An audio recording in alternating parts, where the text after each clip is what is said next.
Last week, the right wing in Canada showed once again that it is not only very immoral, but incredibly stupid. As I've mentioned before, Sun Media is trying to start a Canadian version of Fox News, which I still think is like having the KKK band play the Harlem, but we'll get to that. For months there have been rumors, albeit unconfirmed ones, that Emperor Harper is personally pressuring the CRTC to give the channel a license, partly because conservative members and supporters are among the people who came up with it. It has come to a head now with the resignation of Sun Media's vice president and the main spokesman for the channel, Kory Teneycke. Here's the story behind this guy quitting.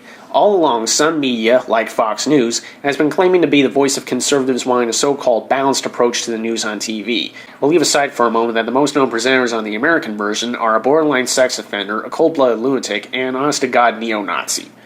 This was further declared conservatives exercising their freedom of speech, which is very rich given that under right-wing governments in Canada and America, disagreeing with the government at all tends to get you labeled a terrorist.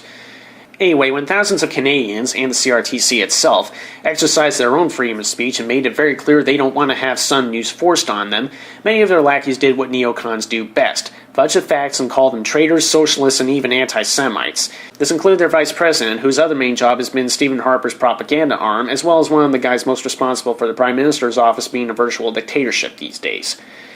Where it really became interesting is that an international civic organization called Avaz.org put up a petition called Stop Fox News Canada, which gained 80,000 signatures and counting, including mine.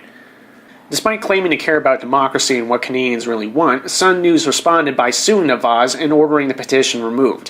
One of the reasons, according to Mr. Teneycke, is that supposedly many of the signatures are faked, except all the signatures are anonymous to everyone outside of Avaz. Mr. Teneycke, after much pillorying by the so-called liberal media doing the pesky thing called getting to the bottom of things, later admitted that Sun TV forged some signatures under his orders. In fact, Avaz claims that many of the fishy-looking signatures all came from one IP address in Ottawa around the same time that Kory announced the lawsuit, which might very well mean that Kory himself is to blame. And conservatives wonder why they get so much flack?